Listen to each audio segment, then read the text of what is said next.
Hello students, welcome to equilibrium science hub. आपण बघत होतो क्लास 10 चा सायन्स आणि त्यामध्ये आपण स्टार्ट केलाय refraction of light. Refraction of light मध्ये मागच्या व्हिडिओमध्ये आपण बघितलं laws of refraction of light आणि त्यामध्ये आपण बघितलं when light enters from one medium to another medium. Means आपण त्यामध्ये एक्सपेरिमेंट घेतला होता ग्लास लॅब वाला. सो ग्लास लॅब मध्ये आपण बघितलं when ray of light enters from air to glass. बरोबर, एअर टू ग्लास जेव्हा इंटर करेल रे ऑफ लाईट तेव्हा आपण बघितलं की लाईट चेंज करतो त्याची direction when enter from air to glass and again from glass to air. जेव्हा तो एअर टू ग्लास आणि ग्लास टू एअर एंटर करतो तो चेंज करतो त्याची डायरेक्शन. मीन्स इथे बघू शकता दोन डिफरंट मीडियम्स आहेत. इथे मीडियम 1 असेल एअर तर सेकंड मीडियम असेल ग्लास आणि जेव्हाही एका मीडियम मधून दुसऱ्या मीडियम मध्ये रे ऑफ लाईट एंटर करेल तो चेंज करतो त्याची डायरेक्शन ऑफ लाईट. सो बघू शकता एअर मधून रे ऑफ लाईट ग्लास मध्ये जाताना सरळ न जाता बघू शकता त्याने त्याची डायरेक्शन चेंज केलेली आहे आणि याला आपण रिलेट करू रिफ्रॅक्टिव्ह इंडेक्स सोबत. So air to glass means different medium मध्ये रे ऑफ लाईट इंटर करताना तो चेंज करतो त्याची डायरेक्शन आणि त्याला रिलेट केलं होतं आपण रिफ्रॅक्टिव्ह इंडेक्स सोबत आणि त्यासाठी दिला होता आपण Snell's law. That is refractive index equal to sine of angle of incidence upon sine of angle of refraction आणि ही जी व्हॅल्यू असेल रिफ्रॅक्टिव्ह इंडेक्सची ही व्हॅल्यू असेल कॉन्स्टंट. सो बघू शकता refractive index equal to sine of angle of incidence upon sine of angle of refraction आणि यालाच म्हटलं होतं आपण स्नेल्स लॉ. यालाच नाव दिलं होतं आपण स्नेल्स लॉ. सो बघू शकता त्यानंतर आपण रिफ्रॅक्टिव्ह इंडेक्स रिलेट केलाय व्हेलॉसिटी ऑफ लाईट सोबत. आता बघू शकता जेव्हा रे ऑफ लाईट इंटर करेल एअर मधून ग्लास मध्ये तर एअर मध्ये जे पार्टिकल्स आहेत ते व्हेरी लेस असतील as compare to glass. Glass मध्ये जे पार्टिकल्स असतील ते क्लोजली असतील. मीन्स जे रे ऑफ लाईट इंटर करताय यामध्ये जे पार्टिकल्स असतील आता कुठलाही जो सबस्टन्स आहे तो ऍटम्स पासून बनलेला आहे हे आपण बघितलं आणि ग्लास मध्ये जे ऍटम्स असतील ते क्लोजली असतील as compare to air. So बघू शकता यामध्ये जे पार्टिकल्स असतील ते क्लोज असतील ऍज कम्पेअर टू एअर आणि त्यामुळे एअर टू ग्लास जाताना त्याची वेलोसिटी विल चेंज. आता बघू शकता एअर मध्ये जे पार्टिकल्स आहेत ज्यातून लाईटला ट्रॅव्हल करायचं असतील ते लेस असतील. सो एअर मध्ये स्पीड ऑफ लाईट जे असेल ते जास्त असेल ऍज कम्पेअर टू ग्लास आणि ग्लास मध्ये स्पीड ऑफ लाईट जे असेल ते असेल लेस. आता हे पर्टिक्युलर डायरेक्शनने रे ऑफ लाईट ट्रॅव्हल करताय आपण त्याला म्हणू velocity. So velocity of light in medium 1 upon velocity of light in medium 2 याला म्हणू आपण refractive index of second medium with respect to first. वाचताना बघून घ्या refractive index of second medium with respect to 1 आणि जेव्हाही रे ऑफ लाईट एका medium मधून अनदर मीडियम मध्ये जाईल तेव्हा तो त्याची वेलॉसिटी सुद्धा चेंज करेल. सो त्याला आपण रिलेट केलं रिफ्रॅक्टिव्ह इंडेक्स सोबत आणि refractive index of medium second with respect to first असेल velocity of light in medium 1 upon velocity of light in medium 2. So लिहिताना लिहू शकतो आपण refractive index of medium second with respect to first equal to velocity of light in medium 1 upon velocity of light in medium 2. Similarly जर refractive index of first medium with respect to second पाहिजे असेल आता याला म्हणू आपण second medium with respect to first. बघू शकता याला म्हणू आपण second medium with respect to first. second medium with respect to first medium. So आणि याला म्हणू आपण refractive index of first medium. बघू शकता first medium with respect to second medium. So असताना बघा velocity of light in medium 1 upon velocity of light in medium 2 equals असेल refractive index of second medium with respect to first आणि refractive index of medium 1 with respect to second असेल तर असेल velocity of light in medium 2 upon velocity of light in medium 1. जेव्हाही ray of light एका medium मधून another medium मध्ये travel करतो तो त्याचा डायरेक्शन चेंज करतो त्यासोबतच त्याची चेंज करतो तो वेलॉसिटी आणि त्याला आपण रिलेट केलाय रिफ्रॅक्टिव्ह इंडेक्स सोबत. सो त्यानंतर बघू शकता refractive index of medium with respect to vacuum. जर refractive index of medium with respect to vacuum असेल त्याला डिनोट करू आपण सिम्पली यांनी दॅट इज रिफ्रॅक्टिव्ह इंडेक्स आणि refractive index with respect to vacuum असेल तर मीडियम 1 असेल vacuum. So velocity of light in vacuum या केसमध्ये always velocity of light in vacuum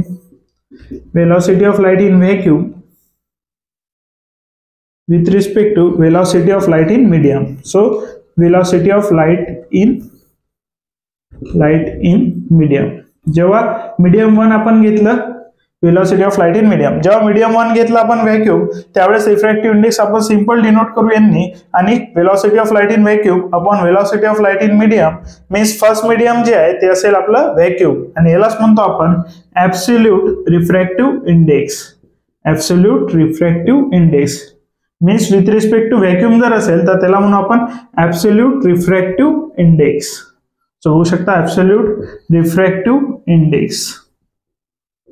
absolute refractive index means one medium असेल vacuum, म्हणजेच first medium vacuum असेल, velocity means जो light आहे तो व्हॅक्यूम मधून अनादर मीडियम मध्ये चाललेला आहे, त्यावेळेस त्याला म्हणतो आपण ऍब्सोल्यूट रिफ्रॅक्टिव्ह इंडेक्स. टेक्स्टबुक मध्ये तुम्हाला एक बॉक्स गिवन आहे आणि त्या बॉक्स मध्ये different mediums with respect to vacuum given आहे, आणि त्या बॉक्स मधील एखादा मीडियम ची व्हॅल्यू तुम्हाला विचारू शकतो एमसीक्यूज मध्ये. सो तो जो बॉक्स असेल तो व्यवस्थित तुम्ही वाचून घ्यायचा आहे. त्यासोबतच बघायचं आहे की ऍब्सोल्यूट रिफ्रॅक्टिव्ह इंडेक्स असेल velocity of light in vacuum upon velocity of light in medium. Means absolute refractive index मध्ये जे मीडियम असेल ते असेल vacuum with respect to another medium. So यावरचे सॉल्व्ह करू आता आपण डिफरंट एक्झाम्पल्स. नेक्स्ट आपण सॉल्व्ह करू काही examples depends on refractive index. तर बघू शकता light travels with a velocity 1.5 10⁻⁸ metre per second. Light travel करताय with a velocity of light असेल 1.5 10⁻⁸ metre per second in a medium. On entering second medium means आता first medium मधून light enter करताय second medium मध्ये. So V1 होऊन जाईल 1.5 10⁻⁸. V1 होऊन जाईल 1.5 10⁻⁸ metre per second. On entering second medium its velocity becomes, आता सेकंड मीडियम मध्ये त्याची वेलोसिटी झाली आहे 0.75 × 10⁸ metre per second. What is the refractive index of second medium with respect to first medium? आपल्याला विचारलेलं आहे what is the refractive index of second medium with respect to first. लिहिताना बघा refractive index of second medium with respect to first medium. बघा refractive index असेल second medium means आधी second लिहायचं, त्यानंतर with respect to first means नंतर लिहायचं 1. So refractive index of second medium with respect to first medium असेल V1 upon V2. बघू शकता व्हॅल्यू असेल V1 अपॉन V2. बघा आता second medium with respect to first, second with respect to first असेल तर V1 अपॉन V2. तर values put करू शकतो आपण. व्हॅल्यूज असेल V1 ची व्हॅल्यू बघू शकता 1.5 10⁸. V1 ची व्हॅल्यू असेल 1.5 10⁸ आणि V2 ची व्हॅल्यू असेल 0.75 × 10⁸. सो होऊ शकता वेलोसिटी 1 असेल 1.5 10⁸ आणि वेलोसिटी 2 असेल 0.75 10⁸. जर आता याला सॉल्व्ह करायचं असेल तर बघू शकता यामध्ये पॉइंट्स आहे. पॉइंट्स जर आपल्याला काढून घ्यायचे असतील तर 0.75 आहे. पॉइंट काढून घ्यायचा असेल तर याला मल्टिप्लाय करा. बघा पॉइंट नंतर किती डिजिट असतील 2, तर 2 डिजिट दॅट इज 100 ने मल्टिप्लाय करायचं. बघा पॉइंट नंतर 2 डिजिट आहे तर 100 ने मल्टिप्लाय केलं. सो 2 डिजिटला 100 ने मल्टिप्लाय केल्यानंतर आन्सर येईल आपला 75. सो पॉइंट जो आहे 100 ने मल्टिप्लाय केल्यानंतर 2 डिजिटनी समोर शिफ्ट होईल, दॅट इज राईट हँड साइडला शिफ्ट होईल, आणि राईट हँड साइडला शिफ्ट झाला तर आन्सर येईल आपला 75.0. So 75 is the final answer. आता बघा खालच्या व्हॅल्यूला आपण दॅट इज डिनोमिनेटरच्या व्हॅल्यूला 0.75 ला डिनोमिनेटरच्या व्हॅल्यूला 100 ने मल्टिप्लाय केलं. न्यूमरेटरच्या व्हॅल्यूला सुद्धा सेम आपण 100 ने मल्टिप्लाय करू. ज्या नंबरने आपण डिनोमिनेटरला मल्टिप्लाय केलं त्याच नंबरने न्यूमरेटरला सुद्धा मल्टिप्लाय करायचं. आता बघू शकता पॉइंट जर 2 डिजिटनी समोर जायचं असेल, यानंतर एकच डिजिट आहे, सो एक डिजिट असेल 0. बघा पॉइंट नंतर किती 0 दिले तरी चालतात. सो एक डिजिट आपण दिलाय 0, पॉइंट 2 डिजिटनी शिफ्ट झाला तर होऊन जाईल 150. बघू शकता पॉइंट नंतर एकच डिजिट होता, एक दिला आपण 0, पॉइंट 2 डिजिटनी शिफ्ट केला सो 150 होऊन जाईल, आणि आपला आन्सर असेल 150. बघू शकता 100 ने मल्टिप्लाय केला आहे upon 75 10⁸ 10⁸ get cancel. So answer असेल 150 अपॉन 75, आणि जर तुम्हाला 75 इंटू जर 2 केलं, 75 इंटू 2 जर केलं तर आपल्याला मिळून जातं 150. दॅट इज आन्सर असेल आपलं 2. सो 75 ला 75 ने 150 डिवाइड केला आन्सर येईल 2. So refractive index of second medium with respect to first असेल 2. सो असेल रिफ्रॅक्टिव्ह इंडेक्सची व्हॅल्यू. बघू शकता नेक्स्ट क्वेश्चन बघू शकता. नेक्स्ट क्वेश्चन डिपेंड असेल ऍब्सोल्यूट रिफ्रॅक्टिव्ह इंडेक्स वर. बघू शकता if the speed of light in medium is 1.5 10⁸, what is the absolute refractive index of the medium.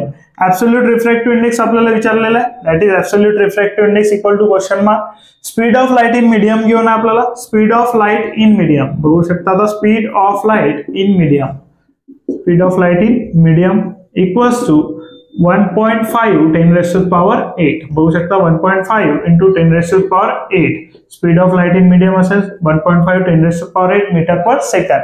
त्यानंतर in case of absolute refractive index आपण always give त्याला with respect to vacuum. Means medium 1 आपण always give vacuum in case of absolute refractive index. So speed of light in vacuum. आता speed of light in vacuum आपल्याला माहित असायला पाहिजे, ही value असेल 3 into 10 to the power 8 metre per second. आता vacuum मध्ये जे स्पीड ऑफ लाईट असेल ते ऑलवेज कॉमन असेल, that is 3 into 10 raised to the power 8 metre per second. आणि ऍब्सोल्यूट रिफ्रॅक्टिव्ह इंडेक्स असेल speed of light in vacuum that is 3 into 10 to the power 8 upon speed of light in medium. बघून घ्या, absolute refractive index जेव्हाही घ्याल तेव्हा speed of light in vacuum upon speed of light in medium घ्यावं लागेल. So होऊ शकता 10 to the power 8 10 to the power 8 get cancel. So absolute refractive index equal to 3 upon 1.5. आता 3 upon 1.5 जर बघितला तर 1.5 च्या डबल असेल 3. सो याला जर डिवाइड केलं तर आन्सर येऊन जाईल आपलं 2. सो absolute refractive index येईल आपला 2. Absolute refractive index आला 2 when the speed of light in medium is 1.5 10 raised to the power 8. बघू शकता.